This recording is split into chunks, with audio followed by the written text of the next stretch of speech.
Allez, c'est parti. Vous commencez par vous présenter en quelques mots. Nom, prénom, âge, ville, diplôme, métier. Bonjour, je m'appelle Adnan Djigo. Donc, le prénom c'est Adnan. Le nom c'est Djigo. Je viens de l'Afrique de l'Ouest, en particulier du Sénégal.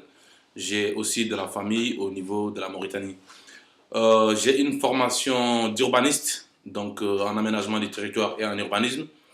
Actuellement, j'habite sur la ville de Gérone, au niveau de la Catalogne, dans le cadre de ma thèse. Voilà. D'accord. Diplômé de l'UPVD, pourriez-vous nous présenter votre parcours universitaire? En effet, je suis diplômé de l'Université de Perpignan à partir du Master 1, qui était un master professionnel, qui s'appelait UHA, Urbanisme, Habitat et Aménagement. Ce qui m'a permis d'avoir et de confirmer certaines compétences spécifiques et certaines pratiques de l'urbanisme, ce qui a permis d'enchaîner sur un master de recherche et qui m'a initié aux techniques de la recherche. Mais bien avant cela, bien sûr, j'ai eu mon bac au Sénégal, j'ai eu mon bac qu'on appelle L2, série L2, c'est-à-dire sciences humaines et sociales, au lycée de Thiès, au Sénégal. Par la suite, quand je suis venu en France, donc je me suis inscrit en géographie et aménagement à l'université de Toulouse 2, ou le Mirail.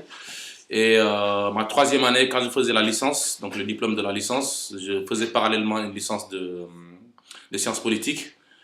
Quand j'ai eu les deux licences, donc j'ai été accepté à l'UPVD dans le cadre du master professionnel en urbanisme, ce qui par la suite a abouti aujourd'hui à la thèse entre l'université de Gérone et l'université de Perpignan. D'accord. Que vous ont apporté vos années passées à l'université de Perpignan? Alors, En termes de connaissances et ou sur le plan personnel? déjà beaucoup de choses. J'ai eu beaucoup d'apports de la part de l'université de Perpignan. Au niveau de la connaissance, donc déjà dans le cadre du master en urbanisme, qui était un master professionnel, j'ai eu pas mal d'acquis, des opportunités de stage, etc. Dans le cadre du master 2 aussi, j'ai pu m'habituer aux techniques de la recherche et aussi de cela. Donc par la suite, dans le cadre de la thèse que je fais actuellement, donc en gros, entre l'Espagne et la France, donc il y a déjà des acquis linguistiques. Je parle l'espagnol, je parle plutôt bien le catalan. Et dans le cadre de la thèse aussi, j'ai pu développer pas mal de compétences. Après, au niveau personnel, l'IPVD déjà c'est une université de taille humaine, on va dire. Donc ce qui a toujours permis d'ailleurs une certaine proximité entre étudiants et professeurs, et donc un meilleur encadrement. Et au-delà de tout ça aussi, la situation spécifique, on va dire, de l'agglomération perpignanaise, donc qui est plutôt frontalière, donc et littorale en partie, donc m'a permis un peu de découvrir voilà certaines caractéristiques du sud de la France. Et aussi l'Espagne et la Catalogne en général. Donc beaucoup d'apports, que ce soit au niveau personnel ou au niveau professionnel.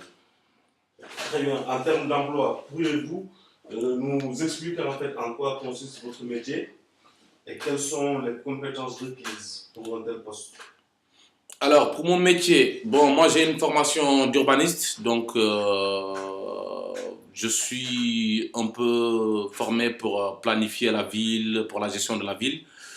Et étant donné qu'actuellement je fais ma thèse en... Bon, ça dépasse un peu l'urbanisme parce que ça demande des compétences transversales, que ce soit en géopolitique, en sociologie ou autre.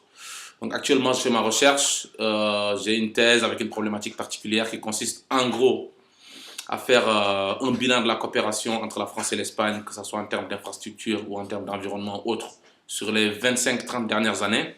Pour en revenir à ma formation, je suis urbaniste, donc j'ai été formé à Toulouse et à Perpignan, et les études de faisabilité des axes de transport, etc. Donc c'est un peu mon domaine. Et ce qui consiste à produire des documents de planification, à faire des diagnostics urbains ou voir des espaces particuliers au niveau de la ville. Mais actuellement, je suis encore dans la thèse. Et par exemple, travailler dans un cabinet d'architecte ou travailler au niveau d'une collectivité territoriale pourrait être mon travail à plein temps, ce qui n'est pas le cas pour l'instant dans le cadre de la thèse. D'accord. Euh, quels sont vos projets en fait à court et à moyen terme? Alors, beaucoup de projets, évidemment. Sur le court terme, déjà terminé la thèse, donc, dans laquelle je me suis engagé depuis septembre 2011. Sur le moyen terme, trouver un emploi durable, de préférence dans le domaine de l'urbanisme ou en tout cas du marketing territorial et au niveau, ou plutôt dans la continuité ou dans la suite logique de la thèse que j'ai faite, donc que ce soit géographiquement en Catalogne ou en Languedoc-Roussillon ou généralement dans le sud de la France, voire au niveau des institutions européennes. Après, sur le très long terme, étant issu de l'Afrique de l'Ouest et en particulier de la vallée du fleuve Sénégal, donc qui est une région frontalière, j'ai pas mal d'initiatives et d'objectifs qui concernent ce territoire et le Sénégal en général. Donc il y a pas mal d'initiatives qui se mettent en place, comme des associations ou un avenir entre guillemets entrepreneurial et politique, étant donné que j'aime l'entrepreneuriat et je crois au fait de prendre des initiatives, de développer des choses, de faire de la recherche, de faire du concret. Donc sur le très long terme, évidemment, même sans forcément préparer un éventuel retour, voilà, on travaille en réseau et j'aimerais effectuer pas mal de choses, que ce soit au Sénégal ou en France. Mais il y a beaucoup d'initiatives et on verra par la suite ce que ça va donner. Très bien. Alors, que pensez-vous de la création du réseau des anciens de l'UPVD? Alors, le réseau des anciens de l'IPVD, déjà, je trouve ça très très bien parce que, à mon sens, c'est plutôt une innovation dans la mesure où ce sont des initiatives souvent entre guillemets à l'américaine. Par exemple, en Europe, c'est plutôt les écoles privées ou comme par exemple les écoles de commerce qui avaient l'habitude de le développer. Donc, prendre ces initiatives dans le cadre universitaire, donc c'est plutôt nouveau et ça permet de mettre en contact les étudiants et le monde professionnel.